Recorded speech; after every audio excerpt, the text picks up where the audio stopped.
Jacobs from The Guardian and a candidate from Montana who was election day is today, special election, got into a little bit of a heated confrontation last night. And we'll talk to you about that later. Yeah, but there's not going to be time. I'm just curious if you have the Speak right with now. Shane, please. But you don't. Sick and tired of you guys. The last time that came here, you did the same thing.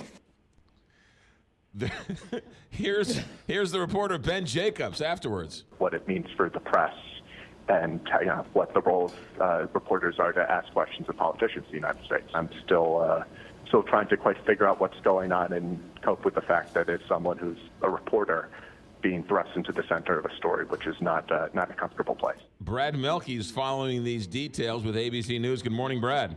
Hey, good morning. You don't get tired of hearing that audio, do you? You know, it's really unbelievable, and what makes it even more shocking is that this happened the night before this election.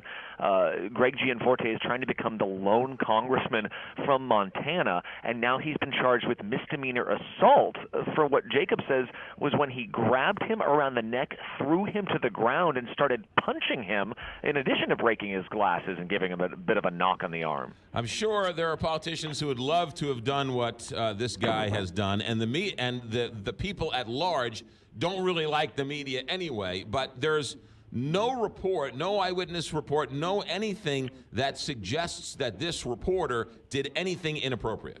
I mean, well, we do have a statement from the campaign, which really painted Jacobs, the reporter, as the aggressor here. They said he came in the room, that he was shoving a recorder in the candidate's face. Eventually, the candidate grabbed at the recorder, and they say that's when Jacobs kind of spun and swiped the candidate to the floor. Well, that's directly contradicted not only by the audio that you hear there, but also a Fox News crew that was in the room setting up for an interview. They say it went down exactly as Jacobs described, that this candidate put his hands on the reporter, slammed him to the ground, and in Jacobs' words, started wailing on him. Is it true, Brad, that he has lost the support of the major newspapers now because of this?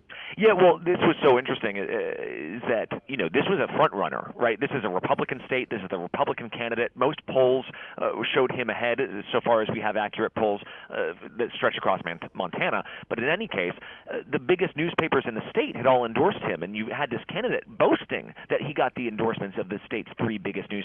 Well, now this morning, all three of those newspapers have retracted their endorsements. They say we cannot trust this guy. Voters shouldn't either. But here's the thing. In Montana, there is early voting, and almost two-thirds of the expected voter pool there have already cast their ballots. And this is not a state where you're allowed to replace your ballot the day of the election. What's done there is already done. And so he was charged with what this morning? Well, so he was charged with misdemeanor assault. That was after Ben Jacobs apparently put in the call to 911. We have the audio from that where he describes getting assaulted by this candidate. The local sheriff's department responded. They got the eyewitness accounts, and they say that was enough to charge him with misdemeanor assault. The reason they say it wasn't a felony is because simply that there wasn't actually that much damage done to the victim. There's a little controversy about this since the sheriff had actually donated some of his own money to this candidate, but Jacobs, for his part, says he thinks everything has been handled appropriately so far. So the reporter broke his glasses, and then he anything else physically wrong with him? He told us that he's still taking a lot of Advil, but in general he says that he's doing all right, that he's rather shaken up more than anything, and he still has 12 hours before polls close, and he still has a lot of copy to file. So he says that's really at the front of his mind, and he doesn't have much more comment about the actual legal proceedings. But the sheriff's department says this will all be worked out by early June. Of course, by then we'll know if Greg Gianforte is actually Congressman-elect. Brad Melke, never a dull moment around here. Thanks for checking in. Thank you. You got it. Boy.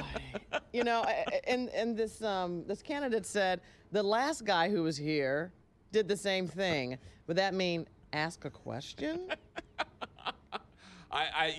We really need to stop with the war on the media. We really need to stop. Yes. Because the guy did nothing more than ask a question. He had the audacity to ask a question to somebody who was running for office. And he was saying liberal media, we're just seeking the truth. He asked the question, what do you think of the Affordable Care Act and the CBO scoring?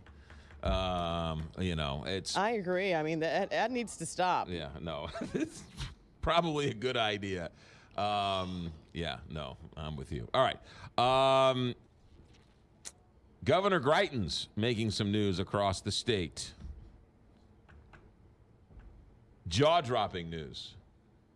He actually alluded to the fact that he doesn't want people to know who's giving candidates money, which is really kind of confusing. So we'll check in with that.